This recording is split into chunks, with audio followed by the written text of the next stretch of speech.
29 Hours. Part 1, The AM. As I age, my four horsemen of the apocalypse are 1. Fading mental capacity. 2. Horrendous ability to remember recently met people, new to me places, and recent events, large or small.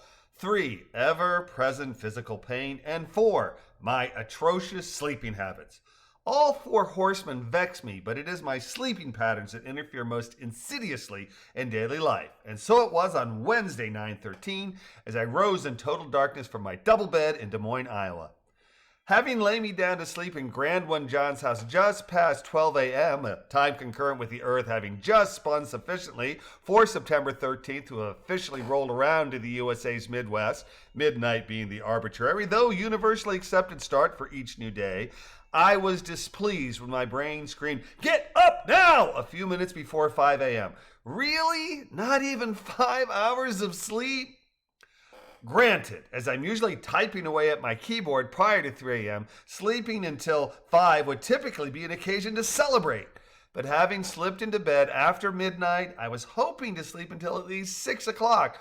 A hope, a dream that evaporated as I rose, opened my bedroom door, tiptoed around young Cat Thorne, crossed the hall to the one and only bathroom within the Grand One's Midwest Ranch house, returned old Cat Molly, meow, looked in on Grand One John as he lay sleeping, and then tiptoed to the kitchen table where I planned to type up the poem First Leg, RDU to SeaTac that appeared on my blog October 8th. Upon Sean's and my midnight arrival, son Kevin had said that his wife Katie had not been feeling well, and even though her COVID test had come back negative, he was not sharing a bed with her. A move I felt prudent, considering the uptick in COVID that is again sweeping the USA. Knowing that the KK&J house has 3 separate bedrooms, as well as a non-conforming pseudo-bedroom in the basement, logic should have told me that accommodating 5 people with only 4 beds necessitated either one bed being shared or someone sleeping on the couch. And thus, as I rounded the corner and turned on the kitchen light, I spied with my little eye Kevin sleeping on the couch in the family room just beyond the kitchen. Sighing, I grabbed my tablet from my tiny bit of luggage and, rather than chance waking Kevin up with the light from the kitchen glaring down at him, switched the kitchen light off and returned to the spare room where I sat and typed with my tablet on my knees. Having outlined First Leg RDU to SeaTac, typing the rough draft went smoothly enough for me to also type up a first draft for Second Leg, SeaTac to BOI, the poem I posted October 9th before shutting my laptop down. At home, my stupid early up and atoms are always accompanied by copious amounts of strong coffee.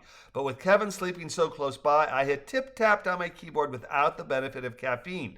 And as I had no stimulant within me, decided to try sleeping for a bit. A task at which I was semi-successful, as I turned off the light and managed to catch a half hour of fitful sleep within my dark room. Sleep that ended as I hear the drop of the toilet seat from the bathroom across the hall. A sound that heralded the awakening of the Grand One. Smiling, I lolled my head to the side and commenced with the Looney Tunes style snoring, breathing in through my nose and exhaling through my mouth, with lips aflutter as they bounced back and forth against one another. My campy acting was rewarded as John flung open my bedroom door and announced, "Wakey, wakey, eggs and bakey," the morning greeting we'd adopted the summer of 21. "John," I enthused in return, spreading my arms wide and hugging my only grandchild. "It is great to see you," a sentiment he returned.